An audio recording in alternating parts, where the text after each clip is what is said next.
अजमेर शरीफ में कैद है एक शिव मंदिर। पहले पूजा पाठ होता था, अब सर्वे होगा, सारा सच निकलेगा।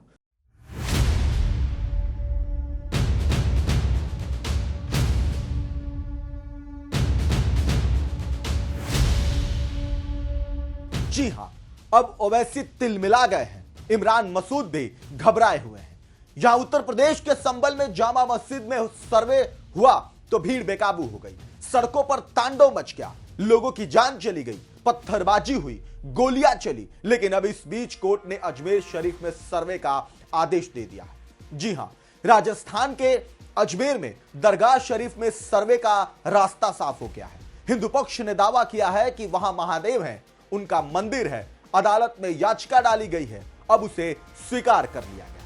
लेकिन सर्वे से पहले बड़ा हंगामा मच गया है। अजमेर शरीफ का सच क्या है, अब तो सवाल बन चुका है। सनातनियों ने हुकार भर दी है। आइए बताते हैं कि कैसे इस मामले ने राजनीतिक और सियासत के दुकानदारों को तनाव में डाल दिया है। इस खबर पर आपको सारा डिटेल देंगे कि अजमेर पर आखिर दावा क्या है, कहां से मामला तूल पकड़ा, बताएंगे कि उस पर आखिर लिखा क्या है जिसने ओवैसी और इमरान मसूद जैसे लोगों की नींद उड़ा दी है। नमस्कार, मैं हूं आपके साथ योगेश मिश्रा और आप देख रहे हैं वीके न्यूज। यह है अजमेर शरीफ, राजस्थान में स्थित यह दरगाह सूफी संत ख्वाजा मोइनुद्दीन चिश्ती की समाधि के रूप में जानी जाती है।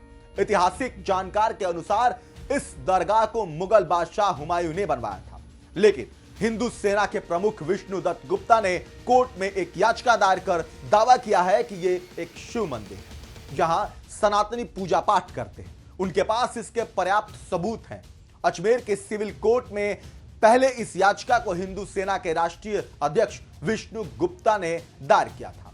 मामले में याचिका दायर करने वाले विष्णु गुप्ता ने अपने वकील के जरिए दावा किया है कि यह दरगाह मंदिर के खंडहरों पर बनाई गई है और इसलिए इसे भगवान श्री संकट मोचन महादेव मंदिर घोषित किया जाना चाहिए।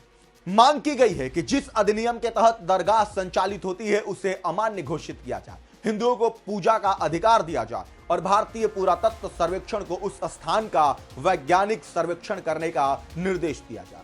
अब सवाल यह है कि किस आधार पर कहा जा रहा है कि अजमेर शरीफ दरगाह एक हिंदू मंदिर है। इससे पहले कथावाचक देवकी नंदन ठाकुर ने कहा कि आगरा के जामा मस्जिद में श्री कृष्ण की मूर्ति, इसके अलावा मथुरा के कृष्ण जन्मभूमि पर बनी शाही ईदगाह पर भी दावा है। वहां भी हिंदू याचिकाकर्ताओं का दावा है कि मस्जिद श्री कृष्ण जन्मभूमि ट्रस्ट की 13.37 एकड़ भूमि के एक हिस्से पर बनी। ऐसे में अब अजमेर शरीफ में हिंदू भगवान होने का दावा है। चलिए बताते हैं कि ये कहां से रेफरेंस दिया गया है। दरअसल हिंदू सेना के राष्ट्रीय अध्यक्ष विष्णु गुप्ता ने अजमेर की मुंसिफ कोर्ट में याचिका दायर की है। उन्होंने अपनी याचिका में एक किताब में किए गए दावों को आधार बनाया है। 1911 में इस किताब को हरविलास सारदा ने लिखा था, जिसका नाम है अजमेर हिस्टोरिकल एंड डिस्क्रिप्टिव। अंग्रेजी में लिखी गई इस किताब में 168 पन्ने हैं। इसमें दरगाह ख्वाजा मोइनुद्दीन चिश्ती नाम से एक अलग चैप्टर है।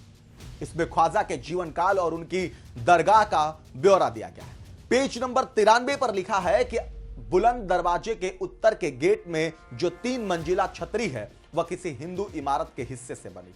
छतरी की बनावट बताती है कि यह हिंदू ओरिजिन की है। उसके सतह पर खूबसूरत नक्काशी को चूने और रंग पुताई से भर दिया गया है।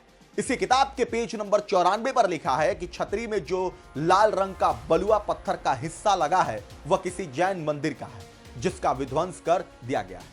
पेज नंबर 96 पर लिखा है कि बुलंद दरवाजे और भीतरी आंगन के बीच का आंगन, उसके नीचे पुराने हिंदू इमारत यानी मंदिर के तहखाने, जिसमें से कई कमरे अभी भी वैसे ही हैं। वास्तव में प्रतीत होता है कि पूरी दरगाह को मुसलमान शासकों के शुरुआती दिनों में पुरानी हिंदू मंदिर के स्थान पर बनाया गया।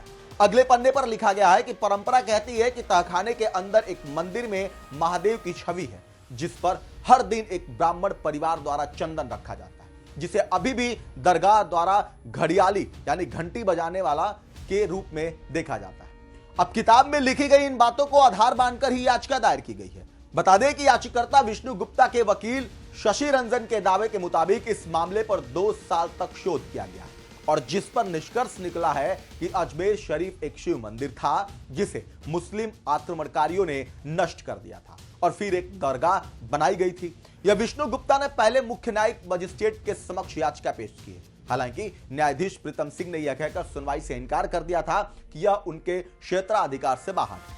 इसके बाद जिला अदालत में याचिका पेश की गई, उन्हें धमकी भी मिली, डराया भी गया। हालांकि इस याचिका के लिए वो निचली अदालत गए। इस याचिका पर बुधवार को अजमेर पश्चिम सिविल जज सीनियर डिवीजन मनमोहन चंदेल की कोर्ट ने सुनवाई करते हुए वादी विष्णु गुप्ता की याचिका पर अहम फैसला सुना। न्यायाधीश मनमोहन चंदेल ने दरगाह कमेटी, अल्पसंख्यक मामला कार्यालय, भारतीय पुरातत्व सर्वेक्षण, धरहर भवन नई दिल्ली को समन नोटिस जारी करने के निर्देश दिए। अब आपको बता दें कि इन सबके बीच सियासत भी शुरू हो चुकी है। AIMIM सांसद असदुद्दीन ओवैसी ने कहा कि यह दरगाह पिछले 800 वर्षों से वहां मौजूद है। नेहरू से लेकर कई प्रधानमंत्री दरगाह पर चादर भेजते रहे, पीएम मोदी भी वहां चादर भेजते हैं। AIMIM प्रमुख ने सवाल पूछते हुए कहा कि क्या बीजेपी RSS ने मस्जिदों और दरगाहों को लेकर यह नफरत क्यों फैलाई है? निचली अदालतें पूजा स्थल कानून पर सुनवाई क्यों नहीं कर रही है? इस तरह कानून का शासन और लोकतंत्र कहां जाएगा?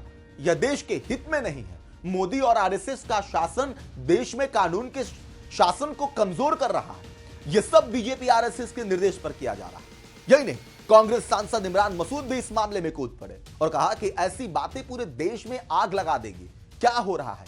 पीएम को इस मामले को देखना चाहिए और सुप्रीम कोर्ट को इस मामले पर संज्ञान भी लेना चाहिए। उन्होंने सवाल किया कि आप एक पूरे समुदाय को कहां किनारे करना चाहते हैं? आप उनके धार्मिक स्थलों और संपत्तियों को नहीं छोड़ रहे हैं। आप हमें कहां दरकिनार करना चाहते हैं? किस मस्जिद के नीचे आप मंदिर ढूंढेंगे? कोई सीमा है या नहीं? उन्होंने केंद्र सरकार पूजा अधिनियम 1991 को किनारे रख दिया है। क्या वे भाजपा अपने राजनीतिक लाभ के लिए पूरे देश को जला देंगे? इधर केंद्रीय मंत्री गिरिराज सिंह ने कहा कि अजमेर में कोर्ट ने सर्वे के निर्देश दिए हैं। यदि किसी हिंदू ने याचिका दायर की है और अदालत ने सर्वेक्षण का आदेश दिया है तो समस्या क्या है? मुगलों ने हमारे मंदिर तोड़े।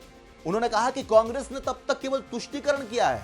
अगर नेहरू ने मंदिरों को तोड़कर मस्जिद बनाने के इस अभियान को रोक दिया होता तो आज हम अदालत में जाने की स्थिति में नहीं होते। जी हां, अब अजमेर शरीफ का मामला सियासी मालिकों के लिए नया राजनीतिक मुद्दा बन चुका है।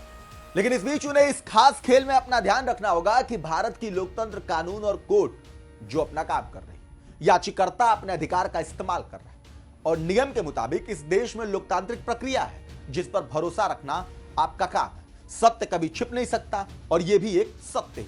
बहरहाल आप इसको किस नजरिए से देखते हैं, कमेंट करके जरूर बताएं।